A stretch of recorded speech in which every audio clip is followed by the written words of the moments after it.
A Swift Kick in the Ass, episode 43. Welcome to a Swift Kick in the Ass podcast, hosted by lifelong friends Tom Stewart and John Curran. Today's episode is a special feature covering Robert Greene's 48 Laws of Power. Welcome, I'm Tom Stewart, and I'm joined with my lifelong childhood friend, John Curran. And today, we have something very special. The 48 Laws of Power applied to The Walking Dead.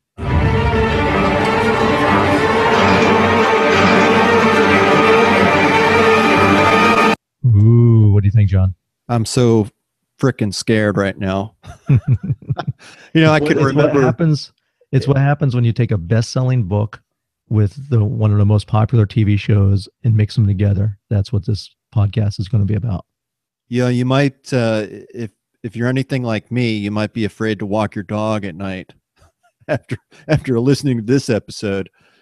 You might want to keep your eyes a little bit more open and watch out. We talk about how to learn how to not get played through the laws of power. And now we're combining it with The Walking Dead, and a apocalyptic world that's filled with zombies. That's pretty scary. And a lot of you are probably thinking, what the hell are these guys doing with this? But, The Walking Dead is so popular because people can relate to it. It's not just about zombies. It's about the humans that the characters interact with. It's about that world that is, just gone crazy and gone wild. Now let me specify, because it's possible we might have listeners that don't watch The Walking Dead.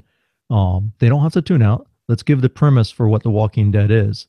The main character is Sheriff Rick Grimes, and Rick Grimes had been shot and was in a coma for 30 days. When he wakes up out of a coma, he finds out that the world has gone to crap and that the zombie apocalypse has happened. And, he doesn't know what they are. He doesn't know anything about where his family is or where his friends and where everyone else is. Everyone seems to be dead, and the dead seem to be walking again and trying to eat him.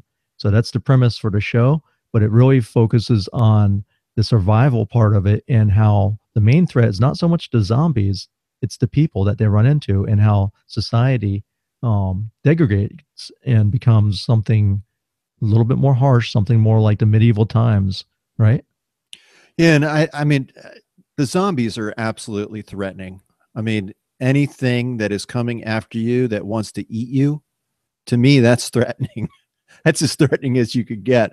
But the zombies are predictable, and they're almost like pack animals or herd, cows, members of a herd. Right. So in that way, it is not, it isn't as scary, but scary nonetheless.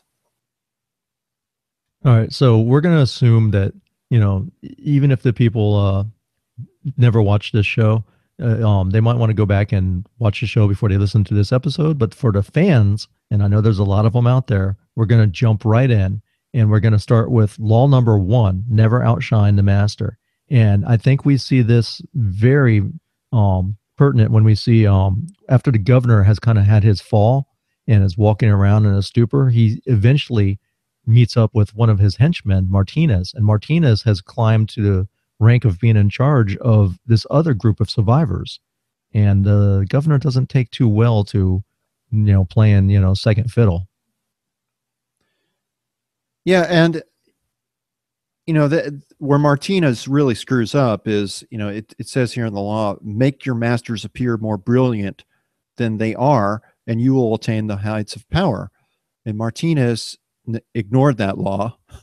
He made himself to be perhaps even a better leader than the governor, and bad things happened to that character. Right, and plus he was kind of he's kind of goading the governor, saying, there's no one can keep us safe.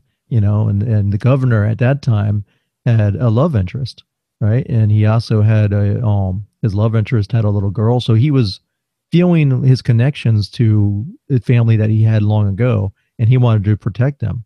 And he thought the only way that he can protect them is is to stand up and be who he used to be, the governor. Because he tried being a nice guy and tried, running away. It just didn't work.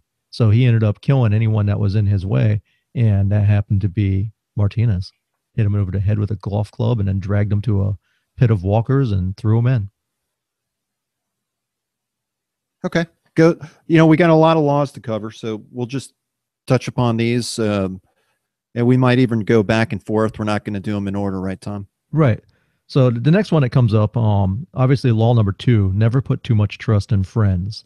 And this is a big premise, especially for the first season, and leading into the second, between Rick and Shane. Rick and Shane were friends, much like you and me. They were childhood friends, grew up together, went to high school together, and became police officers together. But when Rick was in a coma, Shane was sleeping with his wife. Right, Shane and his wife were that destroys the friendship. Just right. Heads up on that, Tom. Well, yeah. Well, so he, and basically, when the zombie apocalypse had happened, they just thought that Rick was gone. They thought that there's no way he could have survived at the hospital. The hospitals were some of the ones that the zombies appeared at first, because the sick people, when they died, would come back as zombies. So almost everyone at the hospital had been killed or by the soldiers or eaten by zombies. Yeah, so when they do reunite, he finds out that Shane's been kind of living with Lori and his son Carl as like a makeshift family. Yeah, just taking over. Now, when you read the law itself, I think it's worth reading at least the first line. It says, "Be wary of friends; they will betray you more quickly, for they are easily aroused to envy." And I think that's exactly what Shane was feeling. Shane was envious of Rick's life, and he kind of just saw that Rick was gone and decided, hey, I'm gonna fill those shoes. Yeah, and absolutely. And when Rick came back, the envy really came on strong, because then Shane had to keep quiet about his relationship, because Rick didn't know, but he saw here's the end of the world and his family's back together, and he's getting jealous, and he's like, man, all I have to do is push them into a bunch of walkers, which that's what they call zombies on this show. And, my problem will be gone. But it's also his friend. How's he going to knock off his friend? Is it worth, the relationship with Lori, his, Rick's wife?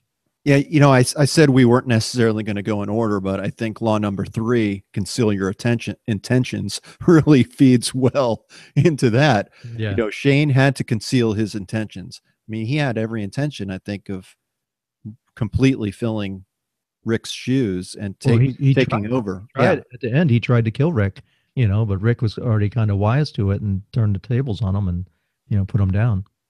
It's funny because in the comic book, it's a little bit different. Actually, Carl puts him down in the comic book, but, the TV deviates a little bit. This is also a very popular comic book that was out before the show, but they follow the comic book, but they also deviate from it because they don't want people to know every exact twist and turn.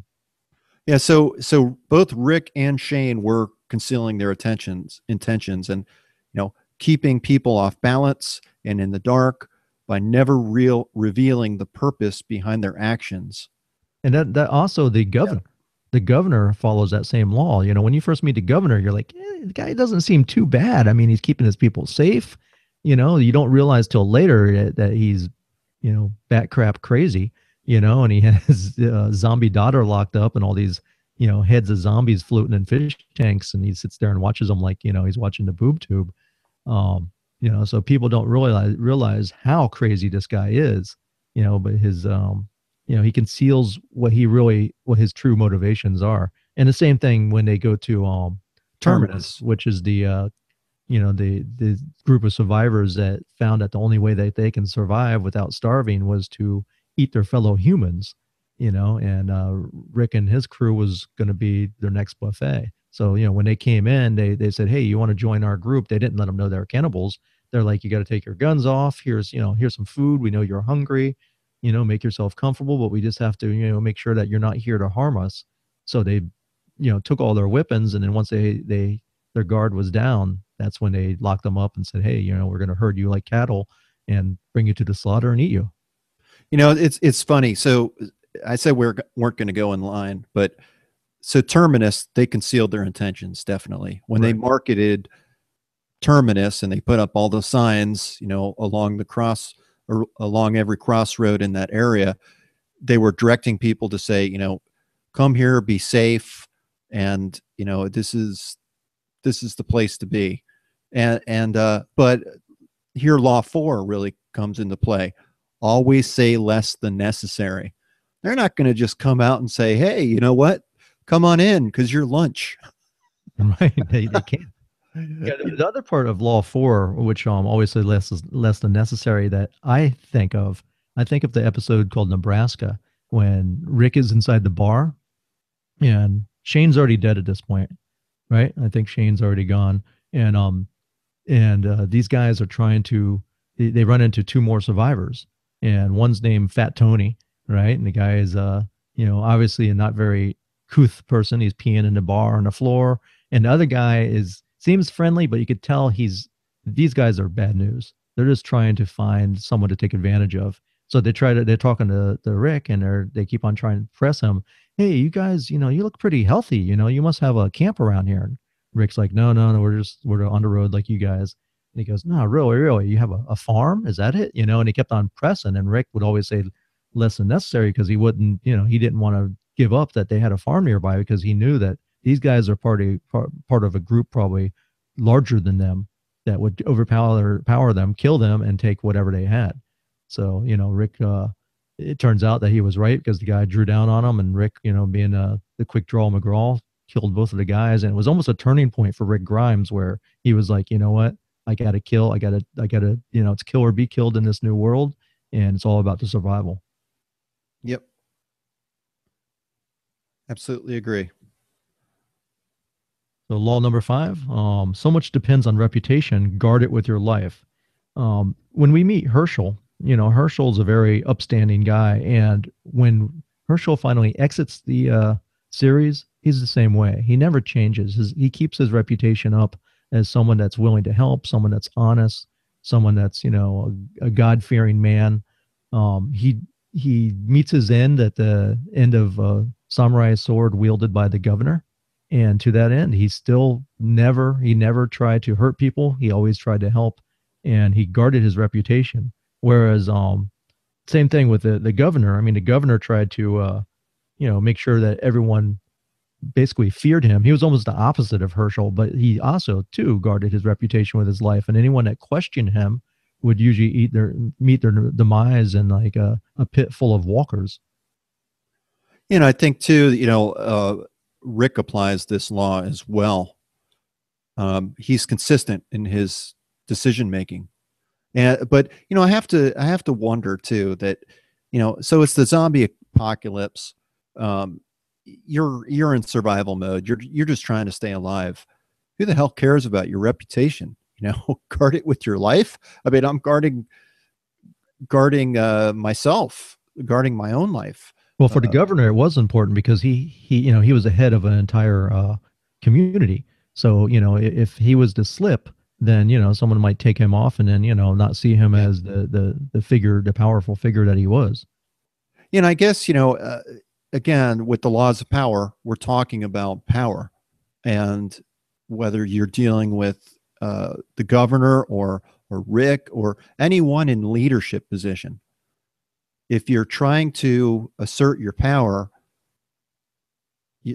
Law 5 is just spot on. So much depends on reputation. You have to guard it with your life, because you're always, as a leader, you're always open up to attack. You're vulnerable, and you don't want to expose those vulnerabilities, or you're going down.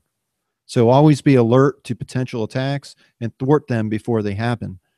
That's the sign of a powerful leader. All right, so skipping forward, let's jump to law number 7. Get others to do the work for you. Now, if you remember, the governor had got this trick down where he crashed through the gates with, I think it was an armored car, and then out of the back, a bunch of zombies popped out, or walkers, as on this show, and it was a distraction. It was a way to make Rick and his crew that were heavily armed waste all their ammo on these walkers trying to defend themselves. And you also see the same tactic used in Fear the Walking Dead, which is a spin-off show, where Daniel Salazar, basically he unleashes this whole arena full of 2,000 walkers, and they're trying to break into an army secured medical facility that some of their crew was at. So the only way to do that is they had to distract the army. And so what they did is he unleashed all these walkers and, had them, the walkers follow very easily. So all he had to do is walk and they followed him, and he led them right to the gates, and then, let the army try to take care of them. And we also see this with well, we'll save that one for something else coming up. Yeah. I think this law is all about teamwork and delegation. When you're especially in survival mode, or if you're in if you're in power and you're leading a group of people, you can't do everything yourself. And a true leader will delegate responsibilities. Like they have the teams of people that go out and gather supplies. They have scouts to, go ahead of the pack and take a look at what's going on, so they don't so that they know what's coming up in front of them. I think that's what wise leaders do, whether you're in the zombie apocalypse or you're in the real world. This law of power absolutely applies. Law number 8, which is make other people come to you, use bait if necessary. There's a couple things that apply to this, but since I just almost mentioned it because it's very similar, is when Merle was trying to find redemption, remember he was supposed to hand over Michonne to the governor in exchange for, the governor would say, hey, you bring me her and I'll leave you guys alone. I won't try to invade the prison. You guys can live your life. We'll live our life.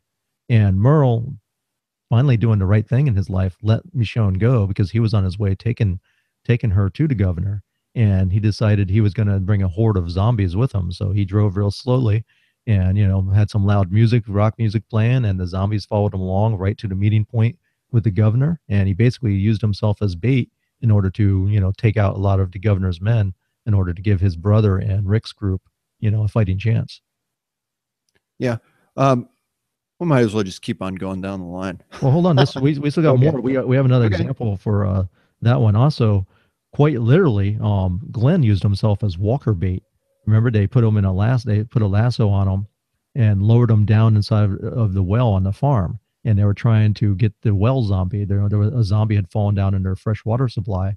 And they were like, if we kill the zombie inside the water supply, its guts and everything are going to explode and our water is going to be ruined. So let's, put Glenn down there on a rope, have the thing go after him, then Glenn will lasso it and they'll pull the walker out of the well, and then they'll kill it once they get it up above. So do you think they split tested that zombie water?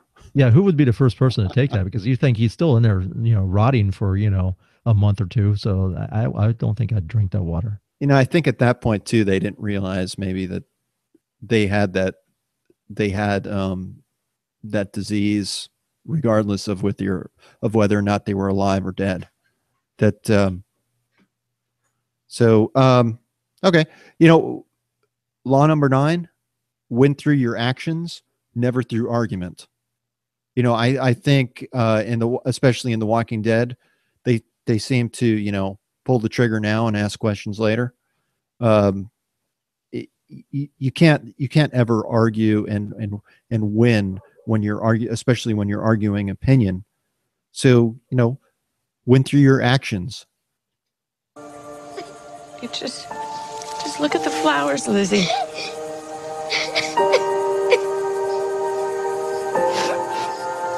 Sorry, I just that was such a screwed up scene. I mean, my wife and I were sitting there watching that, and it's just crazy. And Carol is, Carol's the lead, the prime example of, winning through actions and doing what's necessary. I mean, she didn't like doing that. She didn't want to, but she knew she had to. And I think that when you're trying to gain power in your own life, there are things that you aren't necessarily going to want to do. Now, telling someone to look at the flowers. Well, how about when Shane had to shoot Otis when they were escaping with the ventilator, and there was no way they both were going to escape. So right. Shane was like, let me shoot this guy and leave him back for the as bait for the walkers or as winning through his action. He shoot him in the kneecap so he can survive and so he can save Carl's life. Kill or be killed, isn't it? Yeah. I mean, especially in the zombie apocalypse. Of course, But that case, he wasn't. That's not real life. It's TV. But And Otis was with him. I mean, Otis, Shane didn't care because he didn't care about anyone, but Otis wasn't an enemy. It's just that Otis was slowing him down, and the only way they could have survived is for him to, sacrifice Otis. Right. Okay. All right. How about law number 10, infection, avoid the unhappy and the unlucky. We see this when Rick finally meets back up with Morgan, and Morgan had gone, crazy and was living with him. He had all those bamboo poles to protect himself and all these traps. And, he kept on writing clear all over the wall. And when Rick saw him, he didn't even recognize Rick. He was so crazy. And, because he had lost his son, to his ex-wife. He was always hesitant to kill his ex-wife, even though she was a zombie. And when one day they were foraging for food, and he had gone down in a basement checking, and when he came back up, his son was standing there, and she was right in front. The zombie was right in front of the son, and the son hesitated because he was like, "That's my mom." And before you know it, the zombie was all over him, killed the son, and Morgan became crazy. So when Rick ran back into him, even though he had all these guns and stuff like that, he was like, "You know what? He's not going to be an asset to us. He's gonna endanger us." So he left him where he was. Like in real life, I could think of several people that I had to cut loose that were just for that reason. A good friend is really going to be there for you in times of need. That's through rough times and through good and bad times. That's signs of a true friend. But there are people that are chronically unhappy or chronically unlucky. And oftentimes they're causing that for themselves. And you can't help people like that. They have to help themselves. And I think Morgan is a great example of that in the more recent episodes. I mean, he's kicking ass. Yeah, he came back. But you know who else is a great friend is Carol. Because when those other people caught that flu and they became sick inside the prison, they were a threat. And no one wanted to take action. So what Carol did, she burned them. She burned them probably alive, but she took care of it so they wouldn't come back as walkers and, attack the inside of the safe zone inside the prison. Well, I think in The Walking Dead, if someone is mortally injured or they're, or they're dying, there's no way out of that. It's almost an act of compassion to kill them, not just and then also stabbing them in the head, which it's when we first started watching the show. I mean, so many years ago, all that is just it's just shocking to you. But then it almost becomes it comes almost comical at that point. At first, we got used to seeing zombies getting their heads bashed in, and no one had really fought human on human until Rick and Shane, and then two guys in a bar. And then the next season, it just opened it up when they went to the prison and they met those prisoners who were not going to help them. Rick by then was just like done with it. He's like, you know what? If you try to throw me into a bunch of walkers and pretend like in an accident, and Rick just dropped a machete inside the guy's head, the guy Thomas. So, all bets are off in that kind of situation. Law 11, learn to keep people dependent on you. I think we may have done our listeners a misjustice because we should have told them right up from the beginning, hey, you know what? If you haven't watched The Walking Dead or you have plans to, or you're behind in watching you're behind in the episodes, we're going to have some spoilers in here.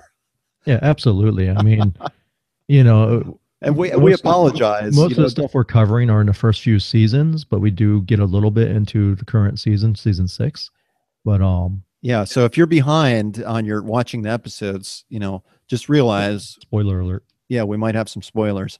But yeah, the governor, right? The governor definitely knew how to keep his people of Woodbury, dependent on him because they wouldn't survive without him. They needed someone with that hard edge, and him and his goons would make sure that they were protected inside their safe little, homes and, had electricity and were out drinking lemonade and, having barbecues and watching zombie fights. Yeah. And in the more recent episodes in Alexandria, I don't know. I mean, the group really does not want people dependent on them. So they're trying to teach others how to defend themselves, trying to, open their eyes to the way the world is, because that group was so isolated. And I know we'll talk about that in Well, they're going to be on other board now laws. because they weren't listening to Rick and did not want to carry guns inside the walls of their compound. They almost, half of them just got murdered by people that climbed over the walls. Yeah, Law 18, we'll jump ahead now and use this opportunity. Do not build fortresses to protect yourself. Isolation is dangerous. And that's absolutely true with the community of Alexandria in The Walking Dead, is that they built the wall around them. They kept on with life just as they knew it before, but the world around them kept on changing, really for the worst. And they had no clue, I think, as far as how bad it was and what people needed to do in order to survive. And they brought that on themselves by creating a fortress and isolating themselves. The same thing. That's what kind of saved Morgan. He kind of wised up and said, I can't survive on my by myself. It's not gonna, I need other people to rely on. And that's when he tracked down Rick and started following him and follow him all the way up to Virginia, to Alexandria. Yep. So I'm jumping back to law number 15: crush your enemy totally.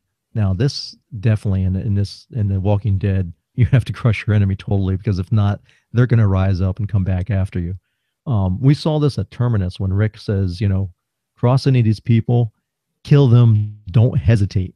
That's because, they just tried to slaughter Rick and his friends like cattle, and Rick still didn't know yet. He didn't realize what was going on until they walked into basically a butcher shop, and there was a bunch of torsos from humans hanging up on hooks, and they realized, hey, these people are cannibals. They're eating people, So he was like, these people don't get to live. If you find them, kill them. Have no mercy.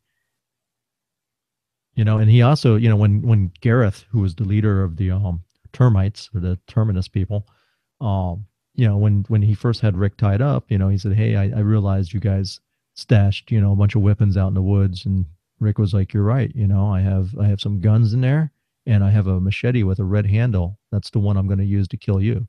And, Gareth was like laughing it off, like, yeah, okay. But later on, sure enough, through the episodes, when they meet again and, the tides have turned, that's what Rick uses to kill him. And he crushes, they kill all the termites without any hesitation. Yeah, that's because they had barbecue. Right. They ate their friend Bob. They ate that foot. That was disgusting. Bob's Burgers. Okay. Law number 17: create an air of unpredictability. What more can you say but Rick Grimes? This guy will bite someone's throat out if you're threatening his kid. He picks up telephones and talks to imaginary people. And, even when you think you have him, you have him cornered and he has no weapons and no way out, he's still there like, you're screwing with the wrong people. He's just an insane, guy. And, he's definitely unpredictable. Yeah. And I mean, I agree. I think, throughout my own experience, I think that being unpredictable in certain circumstances does make you more of a threat, and that people are not as willing to mess with you or to try to take advantage of you if they think of you as being unpredictable.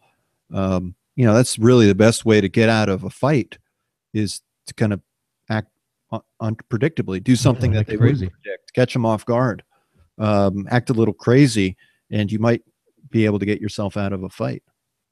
All right. How about law number 27? Create a cult. Now, there was not been a cult. I'm surprised we haven't seen an actual cult yet. I wouldn't doubt if we do. Well, couldn't you call the wolves?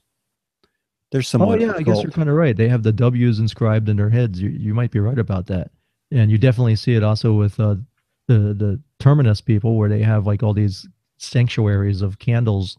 Basically almost like tributes to like a war, where it says never again, and they're right. Now they're just say we'll 1 million served, and we'll eat you as you pass through their drive-through. But the governor also uses that tactics. The governor knows that people need to blow off steam. So what's he do? He gets rock music and gets these zombies, and has like MMA fights, mixed martial art fights, and with like zombies chained up as on the perimeter. So like, if you get thrown out of the ring, you're going to get killed by a zombie. But people don't realize that, the governor doesn't want to kill his guys because his guys are the ones that are fighting. So they removed all the teeth so the walkers can't really truly bite them. It's I think this brings up an interesting perspective, is that, so we're talking about the laws of power and how to gain power and how that applies in Walking Dead. So absolutely, the governor was a leader and would want to create a cult-like following and, entertain the crowds and so forth. But when I go back and I look at law number 20, do not commit to anyone, I have to think, this is a law that goes against the very nature of the group as it stands. I mean, that group is alive because they've worked as a team. They've had each other's backs, and they have committed to each other. They've become one family throughout this journey. So, I guess it says, it is the fool who always rushes to take sides. Do not commit to any side or cause but yourself. And by maintaining your independence, you become the master of others, playing people against one another and making them pursue you. It's that group mentality and the family mentality that has protected people. But you see this within the leaders. The governor is a great example of that. Gareth, they're looking out for themselves, and I guess that would be, looking out for their family as well. You're the town drunk who knocked over my fence and ripped up my yard. Nothing more. Law 33, discover each man's thumbscrew. What Rick was doing there when he was meeting with the governor, he's trying to make him feel insignificant. Like, before all this started, you weren't a governor. You were the town drunk. You're just some guy that, meant nothing to me. So who the hell do you think you are now challenging me, Rick Grimes? So he was finding that thumbscrew, that he could twist on the governor to kind of get underneath his skin.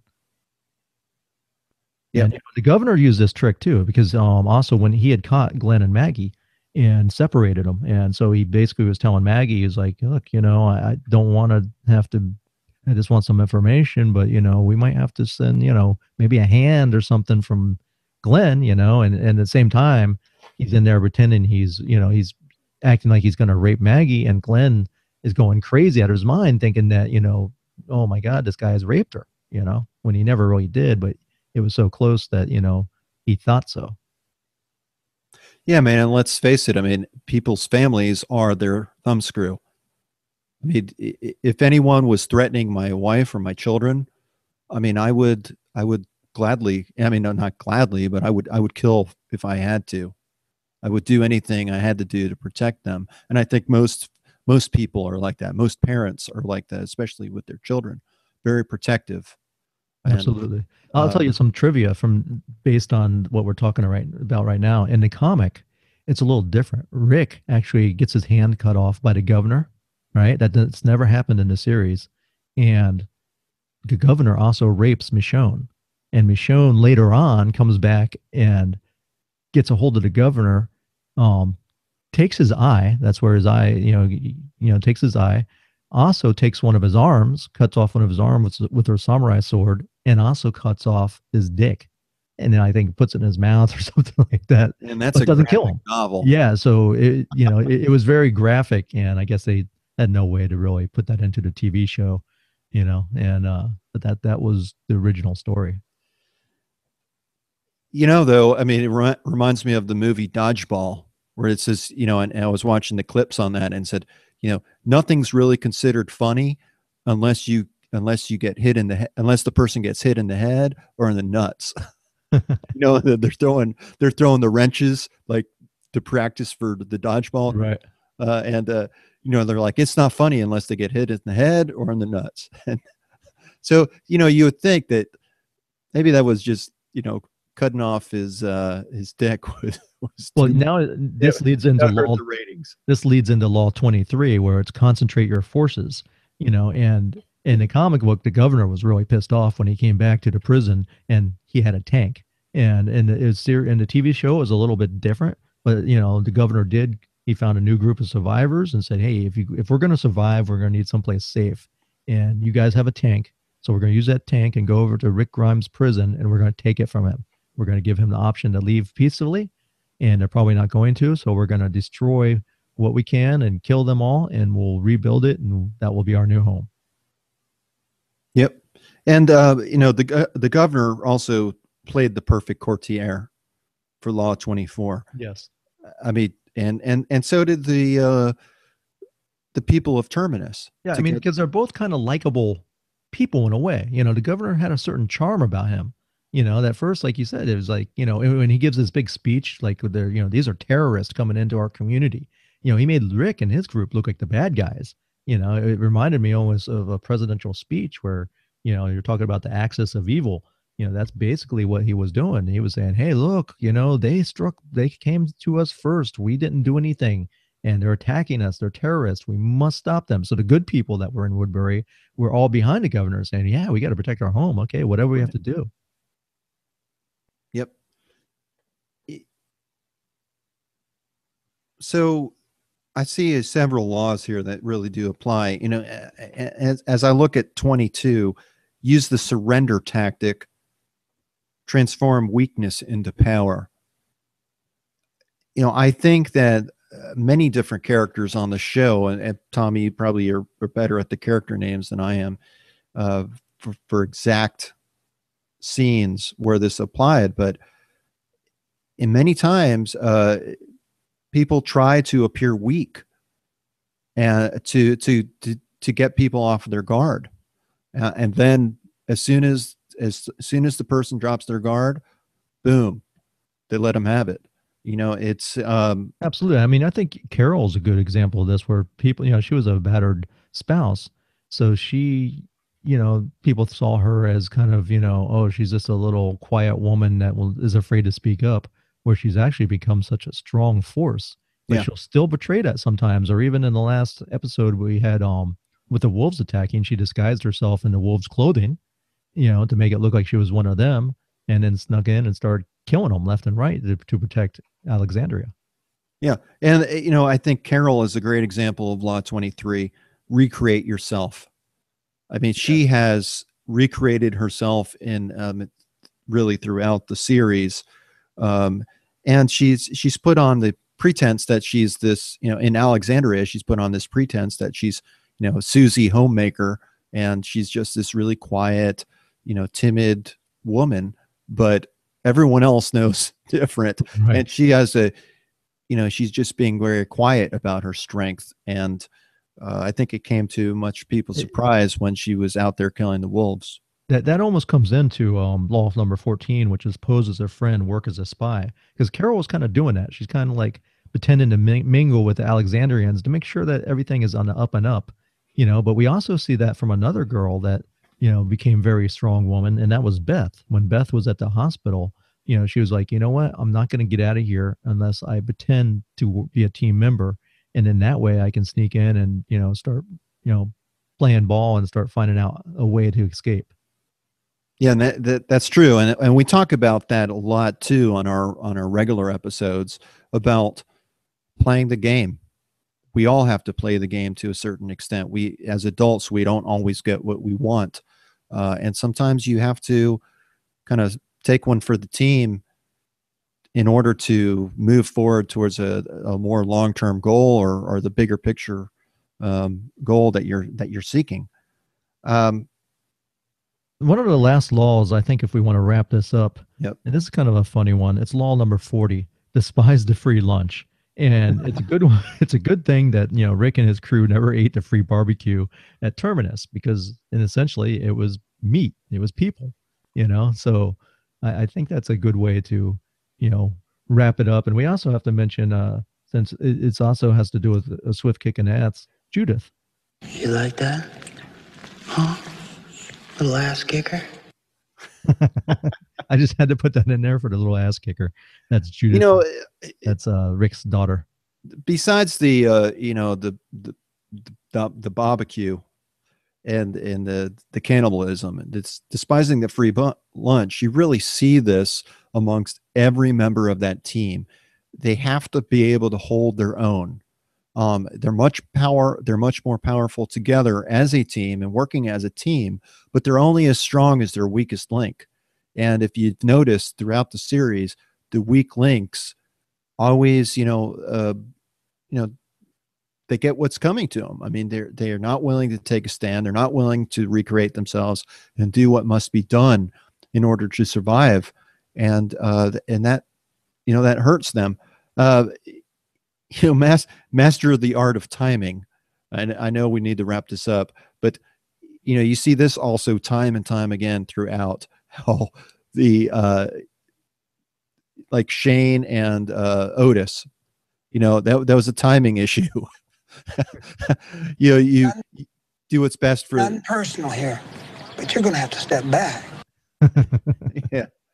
So this is really, I mean, yeah, it's fiction, but stuff like this has happened in real life. And, I was reading an example that happened back in 1851, where the state of California paid out close to $1 million for the killing of Indians. And they killed 90% of the population of Indians in California because they're having the gold rush and they had all these miners out there. And they told them, if you bring a scalp of an Indian, you get 25 cents. If you bring a head of an Indian, you get $5. $5 back then is a lot of money, so these people. $1 million back then is a lot of money. Yeah. It's a lot of money now, but you said 1851? Yeah, 1851. But they killed 90% of the Indian population and they didn't think anything about it. It was just like, they're savages, no big deal. And that's how some of these people look at the other, they're just like determinist people. They treated them, they were like, it's just time to make the donuts. They just had to eat. There was nothing personal. Yes. All right. So I think that about wraps it up. We'd like you to go to A Swift Kick in the Ass. Check out, action plans for our different episodes. And also, if you can, swing by Facebook.com with A Swift Kick in the Ass and give us a like. That'll help us out. And if you really, really want to do something for us and help us out, go subscribe to the podcast. It's real easy to do. You push one button and it helps us. It helps us grow the audience and be able to share this with, other people. So thanks for listening. I'm Tom. Peace. This is John. Talk to you later.